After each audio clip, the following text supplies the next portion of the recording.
Beberapa waktu yang lalu ada salah seorang owner cafe dari Jawa Tengah yang dia membuat sebuah video berisikan curahan hatinya. Karena saat itu kafenya sering sekali didatangi rombongan anak-anak muda yang datang ke kafe dia, tetapi sedikit yang beli. Sehingga dia membuat sebuah istilah yaitu Rojali, rombongan jarang beli.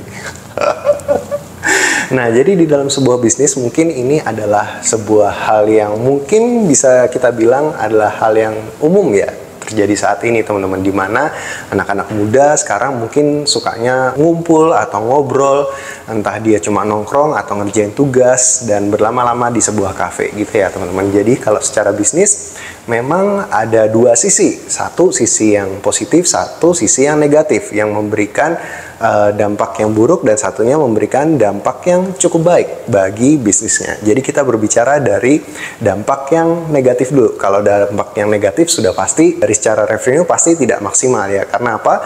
Karena ketika orang dalam jumlah yang banyak ke kafe tersebut tetapi yang beli sedikit, akhirnya nongkrong dengan waktu yang lama. Ketika ada orang baru pengen nongkrong juga di kafe tersebut, mereka ngeliat oh tempatnya udah penuh nih gitu. Jadi karena mereka berlama-lama di situ, akhirnya orang-orang yang baru ini akhirnya nggak jadi gitu, nggak jadi ke sana, sehingga itu mempengaruhi revenue.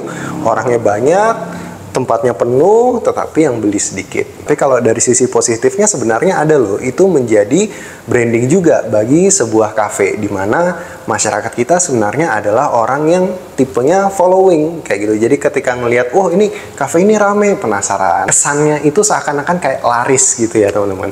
Jadi itu akan memberikan dampak atau citra yang positif sebenarnya buat sebuah kafe. Ketika kafe itu terlihat ramai, daripada kafe terlihat sepi, orang pasti akan kesannya, wah ini kafenya pasti nggak enak nih, wah ini pasti nggak laku nih kafenya. Nah seperti itu ya. Jadi ada dampak positif, ada dampak negatifnya.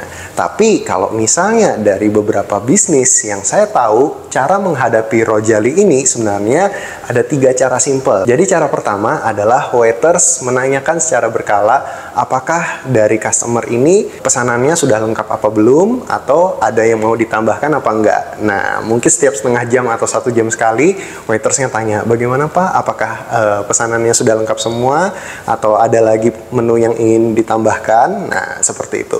Terus cara yang kedua adalah waiters aktif untuk membersihkan piring dan gelas kotor yang sudah selesai. Jadi kalau misalnya piring dan gelas kotor diangkutin tuh, mejanya kan udah bersih, biasanya itu berpengaruh ya ke emosional orang ya. Jadi ketika dia duduk di sebuah meja dan mejanya itu udah bersih, akan ada suatu perasaan, oh ini udah selesai, atau dia akan merasa kalau saya berlama-lama di sini seakan-akan saya kayak nggak beli apa-apa, diliatin orang malu kayak gitu. Jadi ada suatu efek-efek psikologis seperti itu ya teman-teman. Jadi dengan cara seperti itu bisa membuat orang akan lebih cepat pulang juga.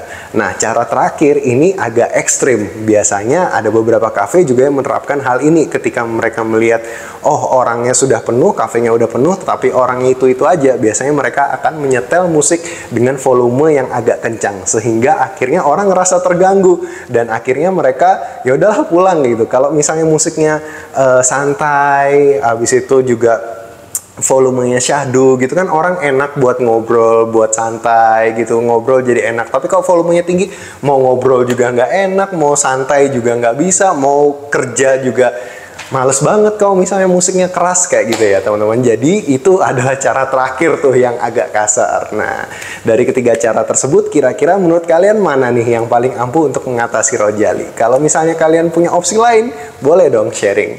Oke deh, saya pulang dulu. Bye. Pulang-pulang.